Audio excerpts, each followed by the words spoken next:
우공이산 10분 요약, 오늘은 제32화 정치권 마약의 역사와 문다혜의 마약 검사입니다. 2019년 미국을 뒤흔든 제프리 앱스타인의 미성년 성범죄 착취 사건이 있었습니다. 일명 앱스타인 게이트라 불릴 정도로 미국의 정재계 거물들이 엮인 추악한 사건이었는데요. 제프리 앱스타인은 미국 정치계, 금융계, 연예계, 학계 등 광범위한 인맥을 가지고 있었고 자신의 투자 사업으로 큰 부를 얻었습니다. 앱스타인은 한 사립학교에서 수학과 물리를 가르치다가 베어 스턴스 회장 아들의 과외 선생이 된 것을 인연으로 1976년 베어 스턴스에 입사해서 금융계에 입성했는데요. 그는 헤지펀드 매니저로 활동하다가 이후 VVIP를 대상으로 하는 자산 투자사를 설립했고요. 1980년대부터 사모펀드를 만들어 정재계, 문화계, 학계까지 저명 인사들의 자산 관리를 도왔습니다. 앱스타인의 회사는 이후 고액자산가들의 자산 관리에 큰 성공을 거뒀는데요. 그러다가 2008년에 미성년자 36명을 대상으로 성행위를 강요한 혐의로 수사를 받은 후 13개월 징역형을 받았습니다. 그 이후 2019년 7월 다시 미성년자 성매매 혐의로 체포됐고 그 다음 달 뉴욕 광역 교정시설에서 자살로 추정되는 이유로 사망했습니다.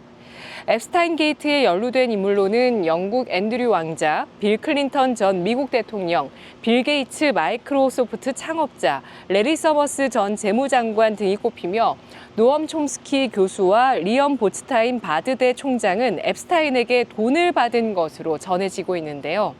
가정 형편이 어려운 14세에서 19세 소녀들을 꿰어 뉴욕과 플로리다주 판비치의 자신의 자택에서 성노예로 부렸던 사실이 드러났고 이들을 성노리게 삼은 혐의가 있는 거물들의 명단이 드러났습니다.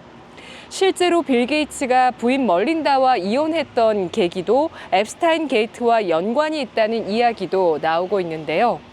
앱스타인은 자신의 고객들을 대상으로 벌인 성접대로 무엇을 얻으려 했던 걸까요? 친분과 명성 혹은 돈이나 또 다른 비리를 위한 작업이었을까요? 그 집단 안에서는 어린 소녀들을 제물로 삼아서 성공한 남성들 간에 무엇이 거래되었던 것일까요? 제프리 앱스타인은 죽었고 죽은 사람은 말이 없기에 알 수는 없습니다만 앱스타인과 연인 관계였던 길레인 맥스웰이 20년형을 선고받고 형을 살고 있는데 아마 그녀는 모든 것을 알고 있겠죠. 길레인 맥스웰은 모델로 일하게 해주겠다며 10대 소녀들을 꿰어 앱스타인 집으로 유인해 성폭행을 조장하고 도운 혐의를 받아 구속됐습니다. 우리나라에서도 앱스타인 게이트와 비슷한 충격적인 사건이 있었죠. 바로 김학의 별장 성접대 사건입니다. 건설업자 윤중천이 강원도 원주시 별장에서 김학의 전 법무부 차관 등을 대상으로 수차례 난잡한 성접대를 한 것입니다. 당시 성폭행 피해 여성은 성접대 자리가 굉장히 난잡하고 말하기 힘든 사회적으로 정말 파장이 큰 내용들이 너무나 많다며 너무나 파장이 크고 심각한 내용들이 많아 입에 담을 수가 없다고 토로했습니다.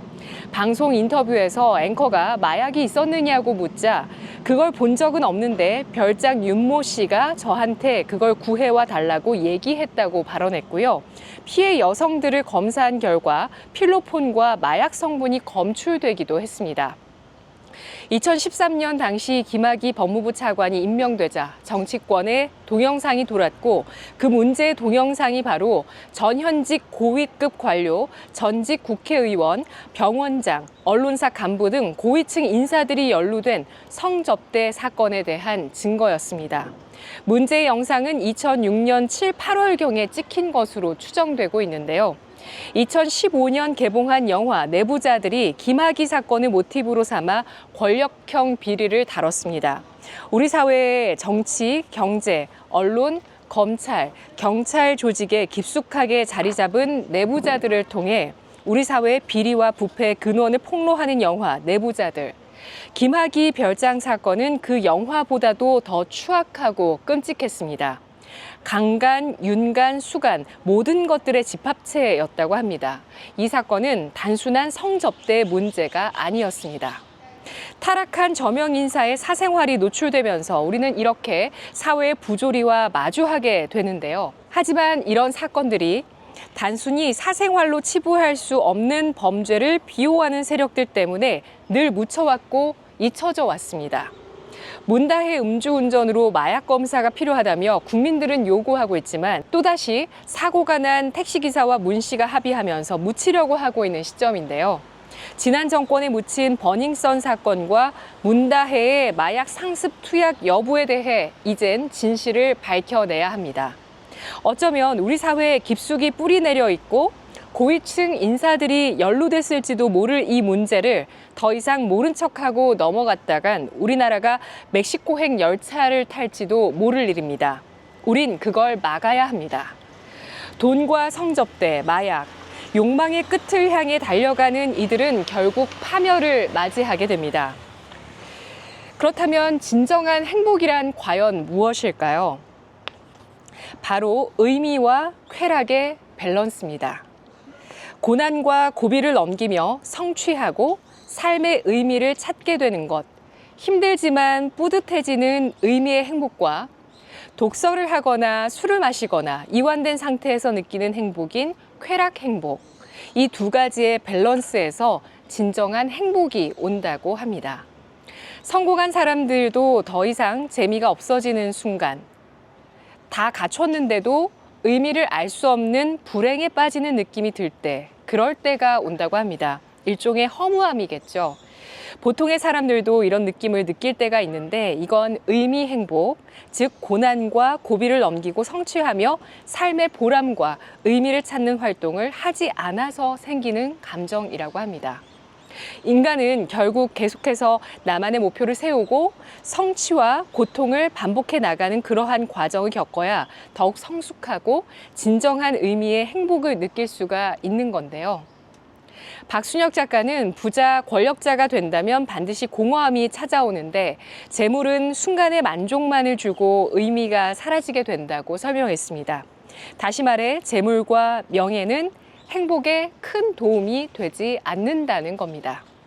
박순혁 작가님은 결론적으로 돈을 벌려고 주식 투자를 하지 말라고 강조했습니다. 주식 투자로 돈을 벌기도 어렵지만 돈을 벌어도 행복하지 못하다면서 세상과 나를 이해하려고 투자하라. 돈은 자연스레 따를 것이고 이렇게 되면 공허할 틈이 없을 것이라고 강조했는데요. 우리는 어쩌면 나 자신도 제대로 모르고 이 세상을 다 안다고 자만했던 건지도 모릅니다. 나라는 존재를 제대로 이해해서 내면이 충만해진다면 세상의 이치를 이해하고 그 결과값으로 돈이 따르고 행복도 따라올 수 있도록 해야 합니다. 마약에 연루됐던 정재계 자제들 정말 너무나도 많았죠. 한때 대권 주자로 거론됐던 홍정욱 전 의원의 딸, 박지원 전 국정원장의 맞사위, 김무성 전 새누리당 대표의 둘째 사위 등등. 고 박원순 전 서울시장의 조카는 중국에서 마약 사범으로 무기징역을 받았다가 한국으로 빼내오기도 했고요. 유시민 작가의 누나 유시춘 EBS 이사장의 아들은 마약 밀수로 징역형을 받은 사실이 뒤늦게 알려지기도 했습니다. 남경필 전 경기도지사는 아들의 마약 중독을 치료하기 위해서 신고를 했고 결국 징역 2년 6월을 선고받았는데요. 남경필 전 지사는 마약 치유 운동에 나서면서 은구라는 마약 예방 치유 단체를 만들었습니다. 최근 남경필 전 지사는 국회 보건복지위원회 식약처 국정감사에서 마약청을 신설해 마약 문제를 치유해 나가고 이겨내야 한다면서 미국처럼 될 날이 얼마 남지 않았으며 지금 구조로는 마약과의 전쟁에서 질 수밖에 없을 것이라고 촉구했습니다. 지난 2011년 한 건이던 미성년자 마약 범죄가 올해 54건으로 역대 최다를 기록하며 급증하고 있습니다. 해마다 마약이 확산되고 있고 현재 국내 마약 수요와 공급이 폭발적으로 늘고 있다는데 그 원인은 과연 무엇일까요? 마약과의 전쟁을 위해서라도 전 대통령의 딸인 문다혜 씨의 마약 검사 절차는 반드시 필요합니다. 문다혜 씨는 마약 검사 왜 안 하는 걸까요?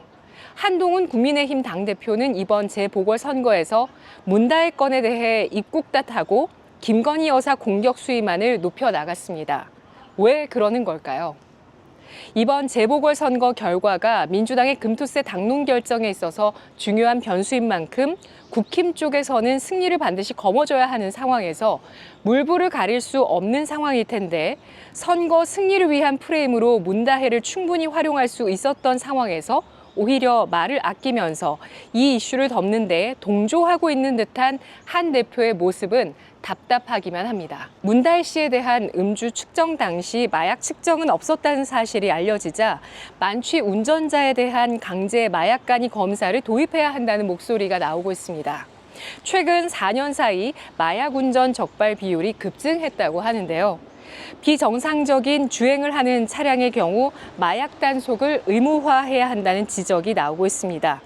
마약을 뿌리 뽑기 위해서라면 전 국민 마약 검사라도 실시해서 마약의 뿌리를 뽑고 다시 우리나라가 마약 청정국으로 돌아가야 합니다. 오늘의 결론 1. 세상과 나를 이해하려고 투자한다면 돈은 자연스레 따르고 공허할 틈은 없을 것이다. 2. 용산경찰서는 문다혜 마약 검사를 신속히 진행하라. 택시기사와 문 씨가 합의했다고 끝날 문제가 아니다. 셋, 문재인 전 대통령은 딸을 진정으로 사랑한다면 마약 검사 시키고 마약 중독에서 벗어나도록 재활시켜야 한다. 내 자식의 잘못을 무한한 믿음으로 감싸고 보호막을 덮어야 할까요? 자식이 잘못을 고치고 새로운 인생을 살 수 있도록 고통이 따르더라도 잘못을 인정하고 뉘우치도록 해야 하는 걸까요? 40이 넘어도 통제가 안 되는 자식과 그 자식이 나의 오점이 되지 않도록 가진 모든 권력을 활용해서 자식의 잘못을 묻어버리는 부모, 누가 더 괴물인 건가요? 부모가 자식을 위해 할 수 있는 최선과 최악을 남경필 전 지사와 문재인 전 대통령을 통해서 우리는 직접 목격하고 있습니다. 이 사안은 우리 시대에 많은 경종을 울리는 주제가 아닐까 싶습니다. 그리고 마약과의 전쟁은 하루빨리 시작해야 할 것이며 그것은 우리 스스로가 우리의 이웃과 다음 세대를 위해서 선택해야 할 옳은 길일 겁니다. 금투세에 이어 마약을 향해 5023이 쏘아올린 작은 공은 어떻게 될까요?